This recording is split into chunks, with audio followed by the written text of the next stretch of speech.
The entrance to Strangford Lock is just 5 miles north of Ardglass.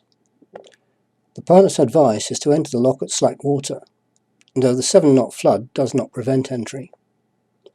On the ebb, though, the strong currents set up severe overfalls at Bar Pladdy, which means exit must be at slack water, unless you've got the power to make against the flood. On the 20th of May the wind was light again, so we motored around to the entrance to the lock. We were about half an hour late at the entrance, and the flood had already begun to pick up as we went past the tower in the middle of the channel.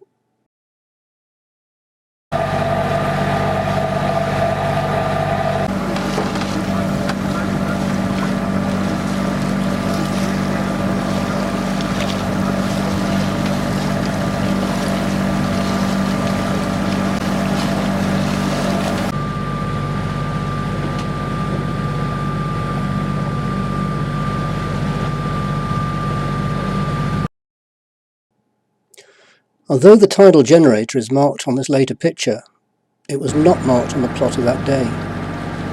I considered entering the waypoint as we went past it, but was too busy taking pictures.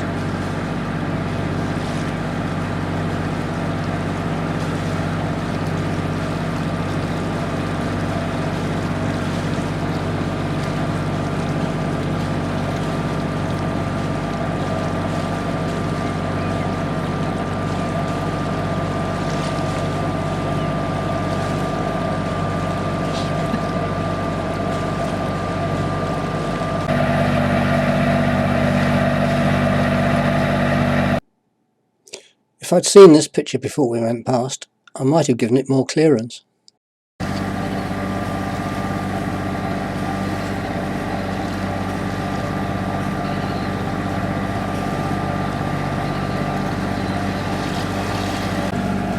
By the time we went past Strangford, the tide was up to nearly 5 knots.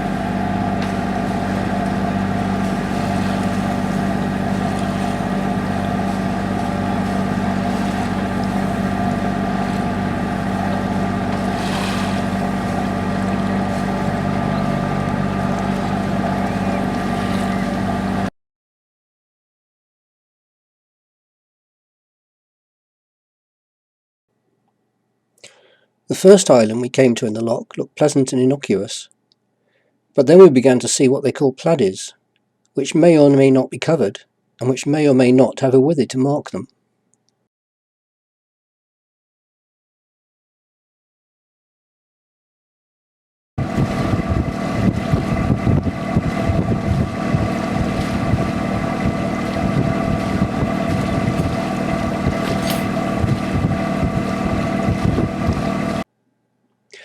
We went in search of an anchorage, and Ringhaddy Sound looked promising, but with no sign of any shoreside facilities, so we thought we'd have a look at White Rock.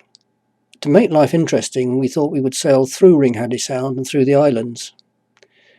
It looked simple enough from the photographs and a cursory look at the chart. But when it came to reality, we were surrounded by very low islands, which we could not recognise one from another. Some were submerged, and some you could sail between, some you could not. It took in some intense work on the plotter to extricate ourselves.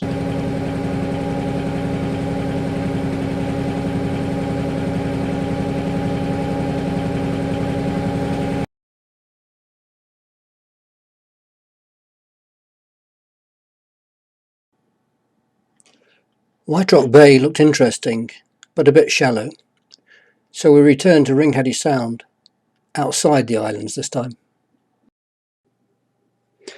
We got up at 5:30 to catch the morning slack water in the Narrows, but the fog was so thick I could scarcely see the boat moored next to us. It was no-brainer. We went back to bed. By mid-morning the fog had cleared completely, but we could not leave the lock until 1 when the ebb finished. We slipped at 12:10 and motored towards the Narrows.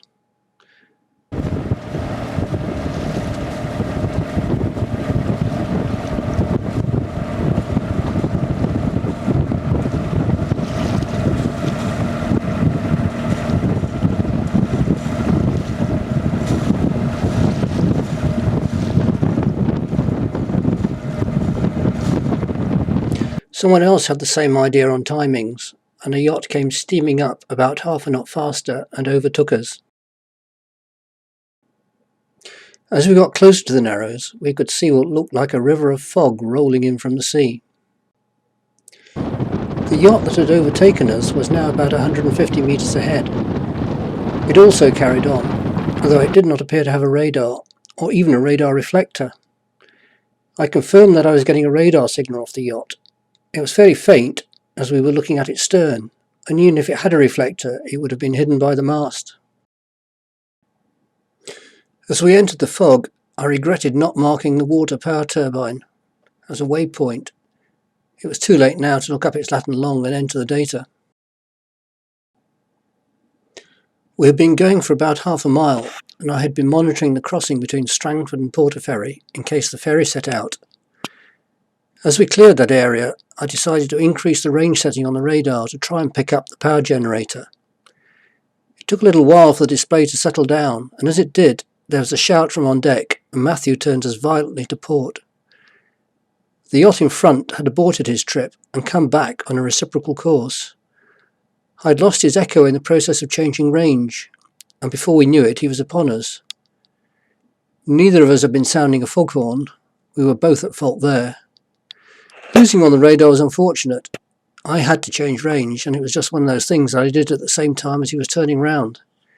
He must have entered our blind spot before the display had settled down. I suppose it is possible that if he really did not have a radar reflector, his bows on return was just too small to show up. We saw absolutely nothing of the shore all the way through the Narrows. Visibility was about 50 metres, but with the track vector set, it was easy enough to avoid the power generator and then move across to the left of the channel to avoid the mid-channel island, passing between it and Pladdy Bar Buoy, neither of which we saw.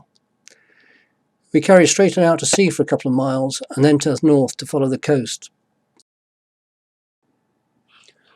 The visibility improved to about 100 metres. We avoided a couple of fishing boats using the radar and watched one steering around us.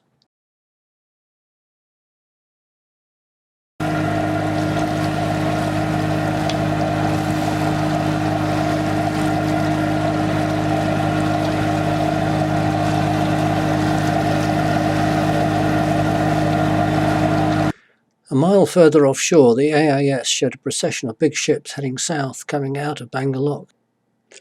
Sometimes, when the fog lifted, you could see their superstructures going by above the fog.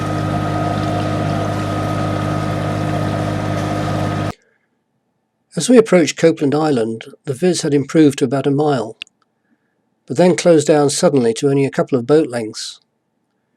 Tonahidi Sounds provides a shortcut to avoid going right round the island, but it is a very narrow, safe channel marked by small buoys. The radar was giving an echo off the buoys that coincided with their plotter position, so we took the shortcut, the buoys becoming visible at about a boat length abeam. A couple of miles further on, the fog suddenly lifted, and when we turned round, it had completely cleared behind us. Belfast Lock basked in blazing sunshine.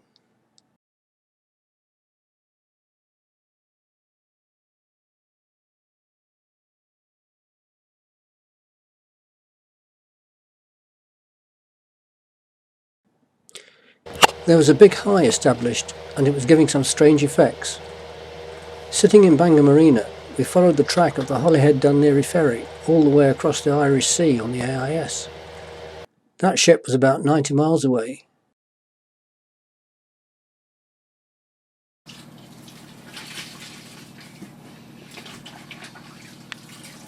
We need it as proof for mooring. Well, I have actually washed these up. Yeah.